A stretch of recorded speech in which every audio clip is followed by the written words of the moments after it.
بسم الله الرحمن الرحيم الحمد لله رب العالمين والصلاة والسلام على أشرف الأنبياء والمرسلين وعلى آله وصحبه أجمعين ومن تبعهم بإحسان إلى يوم الدين أما بعد പരിശുദ്ധ ഖുർആൻ പാരായണത്തിൽ പ്രധാനമായി ശ്രദ്ധിക്കേണ്ട ഒരു ഭാഗമാണ് ദീർഘം നൽകി പാരായണം ചെയ്യുക എന്നത്. അതിൽ തന്നെ ഏറ്റവും പ്രധാനപ്പെട്ട ദീർഘമാണ് അൽ മദ്ദുൽ ലാസിം, അഖ്വൽ മുദൂദ്, ദീർഘങ്ങളിൽ ഏറ്റവും ശക്തമായത് എന്ന് വിശേഷിപ്പിക്കാവുന്ന ദീർഘമാണ് അൽ മദ്ദുൽ ലാസിം.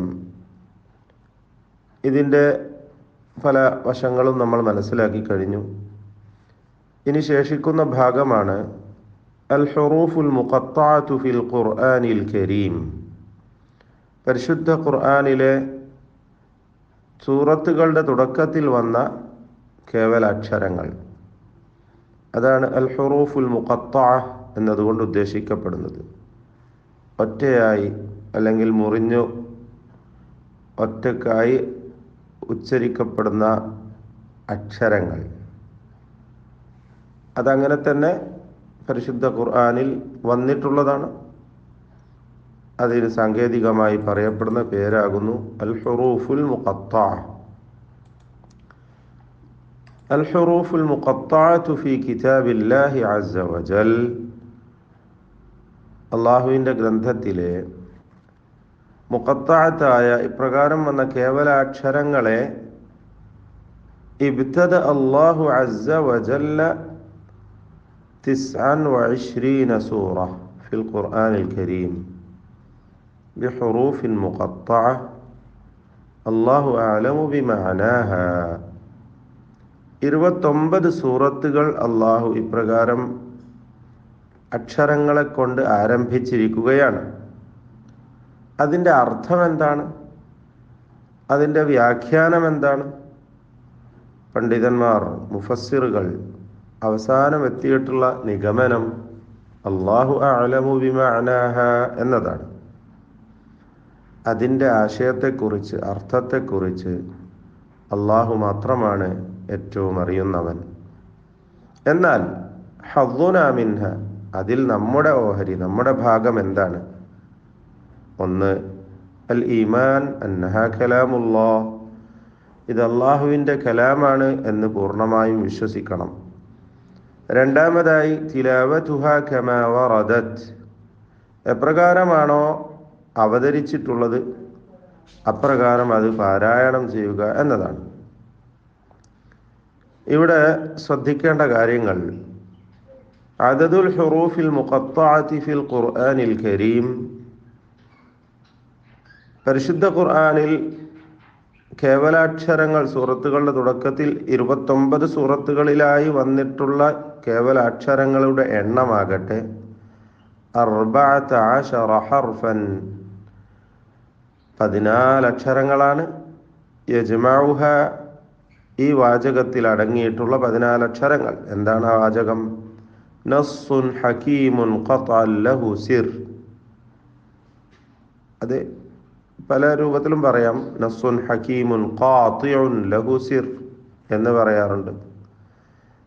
അതുമല്ലെങ്കിൽ സിൽഹു സുഹൈറാ മൻ ഖതഅക് എന്നൊക്കെ വാചകങ്ങളായി എളുപ്പത്തിന് ഓർത്തു വെക്കാൻ വേണ്ടി പറയാറുണ്ട്. സിൽഹു സുഹൈറാ മൻ ഖതഅക്, നസ്സുൻ ഹകീമുൻ ഖത്അൻ ലഹു സിർ. അതിന് നല്ലൊരു അർത്ഥമുള്ളൊരു വാചകമാണ്. ഖണ്ഡിതമായ, യുക്തിഭദ്രമായ ഒരു നസ്സ്, അതിന് ഒരു രഹസ്യവുമുണ്ട് എന്നൊക്കെയാണ് അതിൻ്റെ അർത്ഥം വരുന്നത്. എന്ത് തന്നെ ആയിരുന്നാലും ഈ ജുംലയിലുള്ള, ഈ വാചകത്തിലുള്ള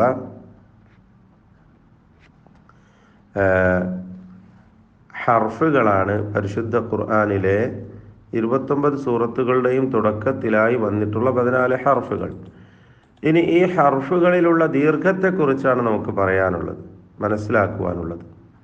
അൽ മുദൂദുൽ വാഖിഅതു ഫിൽ ഹുറൂഫിൽ മുഖത്തഅ, കേവലാക്ഷരങ്ങളിൽ വന്നിട്ടുള്ള ദീർഘങ്ങളെക്കുറിച്ച് പറയുമ്പോൾ تقسم الحروف المقطعة من حيث المد الذي فيها إلى 4 مجموعات. ഈ കേവലാക്ഷരങ്ങൾ 14 അക്ഷരങ്ങൾ ഉണ്ടെന്ന് പറഞ്ഞ ഇവ മദ്ദിൻ്റെ പരിഗണന വെച്ചുകൊണ്ട്, ദീർഘത്തിൻ്റെ പരിഗണന വെച്ച് അതിനെ 4 വിഭാഗങ്ങളാക്കി തിരിക്കാം, 4 ഗ്രൂപ്പുകൾ. ഒന്നാമത് അലിഫ് എന്നതാണ്. ഒന്നാമത്തേത് അലിഫ്. വലാ മദ്ദ ഫീഹ, ആ അക്ഷരത്തിൽ, അതിൻ്റെ ആ ഉച്ചാരണത്തിൽ, അലിഫ് എന്ന് പറയുന്നതിൽ അല്പം പോലും ദീർഘം തന്നെ ഇല്ല. ലിആദമി വുജൂദി ഹർഫി മദ്, കാരണം അതിൽ മദ്ദിൻ്റെ ഹർഫില്ലല്ലോ, ദീർഘാക്ഷരമില്ല. രണ്ടാമത്തേത് ഹുറൂഫു ഹയ്യുൻ തഹുർ, ഇത് നമ്മൾ ഓർത്തു വെക്കേണ്ടതാണ്, മനസ്സിൽ ഓർത്തു വെക്കുക. ഞാൻ പറഞ്ഞിട്ടുള്ളതാണ്, ഈ ക്ലാസ് നിങ്ങൾ നോട്ട്ബുക്കിൽ രേഖപ്പെടുത്തണമെന്ന്. ഹയ്യുൻ തഹുർ, ഈ ജുംലയിലെ അക്ഷരങ്ങൾ, ഈ വാചകത്തിലുള്ളത് ഹ, യ, ത, ഹ, റ എന്നിങ്ങനെ 5 അക്ഷരങ്ങളാണ്. യുന്തഖു കുല്ലു മിൻഹ അലാ ഹർഫൈനി, ഇവ ഉച്ചരിക്കപ്പെടുന്ന 2 അക്ഷരങ്ങൾ ചേർത്തുകൊണ്ടാണ്. സാനിഹിമ ഹർഫു മദ്, അതിലെ രണ്ടാമത്തേത് ദീർഘാക്ഷരമാണ്. വയുമദ്ദു, അത് ദീർഘിപ്പിക്കപ്പെടുന്നത് ബിമിഖ്ദാരി ഹറക്കതൈൻ, 2 ഹറക്കത്തിൻ്റെ അളവിൽ മാത്രമാണ്. മദ്ദൻ തബീഇയ്യൻ, സാമാന്യമായ തബീഇയായ ദീർഘം മാത്രം. ഹകദ, ഇപ്രകാരം. അതെങ്ങനെയാ? ഹ, യ, ത, ഹ, റ, ഇതിൽ കൂടുതൽ നീട്ടാൻ പാടില്ല. നമ്മൾ സൂറത്തുകൾ ഹവാമീം എന്നു പേരുള്ള സൂറത്തുകളൊക്കെ ഓതിക്കഴിഞ്ഞു അല്ലേ? സൂറത്ത് ഗാഫിർ അവസാനത്തേതാണ് നമ്മൾ മേലോട്ട് പോരുമ്പോൾ, അല്ലെങ്കിൽ താഴോട്ടാണെങ്കിൽ ആദ്യത്തേത്. ഈ സൂറത്തുകൾ തുടങ്ങുന്നത് എങ്ങനെയാണ്? ഹമീം. ഇപ്പം നമ്മൾ ഓതുന്ന സൂറത്ത് യാസീൻ, യാസീൻ, ഇതിൽ യാക്ക് ദീർഘമില്ല, തബീഇയ ദീർഘം മാത്രമേ ഉള്ളൂ എന്നർത്ഥം. അതാണ് പ്രത്യേകം ശ്രദ്ധിക്കേണ്ടത്. അപ്രകാരം തന്നെ ത്വാ, സൂറത്ത് ത്വാഹ, ത്വാഹ, അതുപോലെ റാ, അലിഫ് ലാം റാ, ഈ അക്ഷരങ്ങളൊക്കെയും തബീഇയായ ദീർഘത്തിൽ മാത്രം ഒതുക്കേണ്ടതാണ്. ഇതിൽ കൂടുതൽ ദീർഘിപ്പിക്കുവാൻ പാടില്ലാത്തതാണെന്ന് പ്രത്യേകം ശ്രദ്ധിക്കുക. ഇവിടെ നമ്മൾ ശ്രദ്ധിക്കേണ്ടതായ ഒരു കാര്യം നോട്ട് ചെയ്യേണ്ടത്, യഖ്റഉ താലി ലിൽ ഖുർആനിൽ കരീം അസ്മാ അൽ ഹുറൂഫിൽ മുഖത്തഅ ലൽ ഹുറൂഫ നഫ്സഹ. അപ്പോൾ പാരായണക്കാരൻ ഈ അക്ഷരങ്ങളുടെ പേരാണ് വായിക്കേണ്ടത്, മറിച്ച് ആ പദത്തെ അങ്ങനെ തന്നെയല്ല, അല്ലേ? ഇവിടെ നമ്മൾ പ്രത്യേകം ശ്രദ്ധിക്കേണ്ട ഒരു കാര്യം സാന്ദർഭികമായി ഉണർത്താനുള്ളത്, അൽ ഖിറാഅത്തു സുന്നത്തുൻ മുത്തബഅ എന്ന് മുൻഗാമികൾ പറഞ്ഞത് നമ്മൾ ഓർമ്മിപ്പിച്ചതാണ്. ഖുർആൻ പാരായണം പിന്തുടരപ്പെടുന്നതായ ഒരു ചര്യയാണ്. എന്ന് വെച്ചാൽ പ്രവാചകൻ സല്ലല്ലാഹു അലൈഹി വസല്ലമക്ക് അവതീർണമായ ആ രീതിയിൽ സഹാബികൾക്ക് ഓതിക്കൊടുത്തു, അവരുടെ ശിഷ്യന്മാരായ താബിഈകൾ, അങ്ങനെ തലമുറകൾ കൈമാറിക്കൊണ്ട് നമ്മളിലേക്ക് എത്തിയിട്ടുള്ള പാരായണ രൂപം അതങ്ങനെ തന്നെ നമ്മൾ ഓതുക എന്നതാണ് ഇവിടെ തെളിയുന്നതായ ഒരു വസ്തുത. ഈ സന്ദർഭത്തിൽ നമ്മൾ മനസ്സിലാക്കേണ്ടത്, കാരണം ഇവിടെ സൂചിപ്പിച്ച പോലെ ഈ നാമങ്ങൾ നമ്മൾ അങ്ങനെ തന്നെ പാരായണം ചെയ്യുകയാണ് വേണ്ടത്, മറിച്ച് ഇതെങ്ങനെയൊക്കെ വേണമെങ്കിൽ വായിക്കാം. അലിഫുൻ വലാമുൻ വമീം എന്ന് വേണം വായിക്കാം. അൽ അലിഫു വല്ലാമു വൽമീം എന്ന് വായിക്കാം, അല്ലേ? അലം എന്ന് മാത്രം ഒരാൾ വായിച്ചാലോ? സൂറത്തു ശൂറായുടെ തുടക്കം പാരായണം ചെയ്യാൻ പറഞ്ഞപ്പോൾ ഒരു മത്സരത്തിൽ മത്സരാർത്ഥിക്ക് ഓതാൻ കഴിയുന്നില്ല. അയാൾ വേറെ എന്തൊക്കെയോ പറഞ്ഞു നോക്കുകയാണ്. ഹമീം, ഐൻ, സീൻ, ഖാഫ് എന്നത് അസഖ, അങ്ങനെ പല രൂപത്തിലൊക്കെ അയാൾ പറഞ്ഞു നോക്കുന്നു, അയാൾക്ക് വായിക്കാൻ കഴിയുന്നില്ല. അങ്ങനെയുള്ള ഒരനുഭവം ഓർമ്മ വന്നു. ചുരുക്കി പറഞ്ഞാൽ ഇത് എപ്രകാരം ഓതപ്പെട്ടു അങ്ങനെ നമ്മൾ ഓതണം. നമ്മളിലേക്ക് എത്തിയിട്ടുള്ളത് അലിഫ് ലാം മീം എന്ന രീതിയിലാണ്. അതല്ലാത്ത മറ്റൊരു രൂപം അതിനില്ല. ഇത് നമ്മൾ മനസ്സിലാക്കേണ്ടത്. അപ്പോൾ ആ രീതിയിൽ തന്നെ പാരായണം ചെയ്യണം എന്നർത്ഥം. അതുപോലെ സൂറത്ത് മറിയമിൻ്റെ തുടക്കത്തിലാണെങ്കിൽ പാരായണം ചെയ്യേണ്ടത് എങ്ങനെയാ? കാഫ് ഹാ യാ ഐൻ സാദ്. സൂറത്തുൽ ഖലമിൻ്റെ തുടക്കത്തിൽ നൂൻ. ഇപ്രകാരമാണ് പാരായണം ചെയ്യേണ്ടത് എന്നർത്ഥം. ഇതല്ലാത്ത മറ്റൊരു രൂപം സ്വീകരിക്കാവതല്ല. അടുത്തതായി നോട്ട് ചെയ്യേണ്ട മറ്റൊരു കാര്യമാണ് അലൽ ഖാരി അൻ യുതബ്ബിഖ അഹ്കാമ അത്തജ്വീദ് അലൽ ഹുറൂഫിൽ മുഖത്തഅതി ഫിൽ ഖുർആനിൽ കരീം ഫയുദ്ഗിം വയുഖ്ഫി വയുഖൽഖിൽ വയുഫഖിം വയുറഖിഖ. പാരായണക്കാരൻ ഈ അക്ഷരങ്ങൾ പാരായണം ചെയ്യുമ്പോൾ അതിനിടക്ക് വരാവുന്നതായ എന്തൊക്കെ തജ്വീദ് നിയമങ്ങളുണ്ടോ അവയൊക്കെയും പാലിച്ചുകൊണ്ടായിരിക്കണം. അയാൾ ഇദ്ഗാം ചെയ്യേണ്ടതുണ്ട്, ഇഖ്ഫാ ചെയ്യേണ്ടതുണ്ട്, ഖൽഖല നൽകേണ്ടതുണ്ട്, തഫ്ഖീമും തർഖീഖും ഒക്കെ നൽകേണ്ടതുണ്ട്. അതൊക്കെ പാലിച്ചുകൊണ്ട് തന്നെയാണ് പാരായണം ചെയ്യേണ്ടത്. എന്താണത്? ഉദാഹരണമായി അലിഫ് ലാം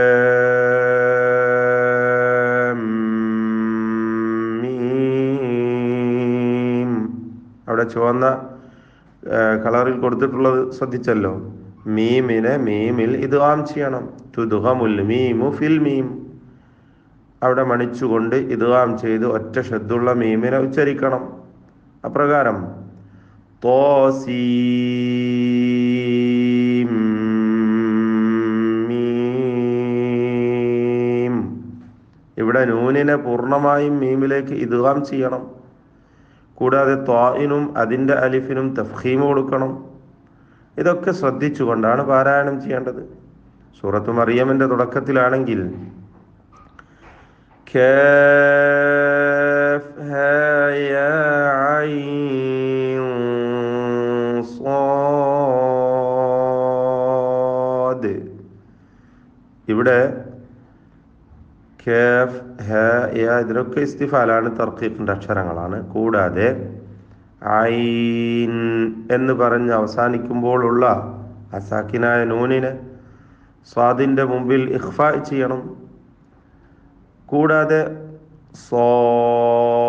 സ്വാദിനും അലിഫിനും തഫ്ഖീമുണ്ട്, തടിപ്പിച്ച് ഓതണം. ദാലിൽ ഖൽഖല നൽകി ശബ്ദം ചലിപ്പിച്ച് വഖഫ് ചെയ്യേണ്ടതാണ്. അപ്പോൾ ഈ കാര്യങ്ങളൊക്കെയും നമ്മൾ ശ്രദ്ധിക്കേണ്ടതാണെന്നർത്ഥം.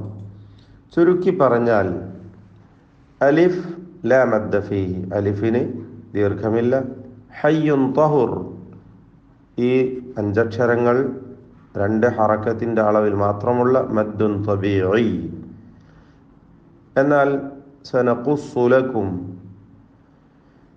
ഇതിൽ മദ് ലാസിം നൽകേണ്ടതാണ് 6 ഹറക്കത്തിൻ്റെ അളവിൽ. അവസാനമായി ഐനിനെ നമുക്ക് വേറെ ഒന്ന് മാറ്റി നിർത്തി അത് മദ് ലാസിമിനോട് മുൽഹഖായി വരുന്ന, ചേർക്കപ്പെടുന്ന ഒരക്ഷരമായി ദീർഘമായി മനസ്സിലാക്കാവുന്നതാണ്.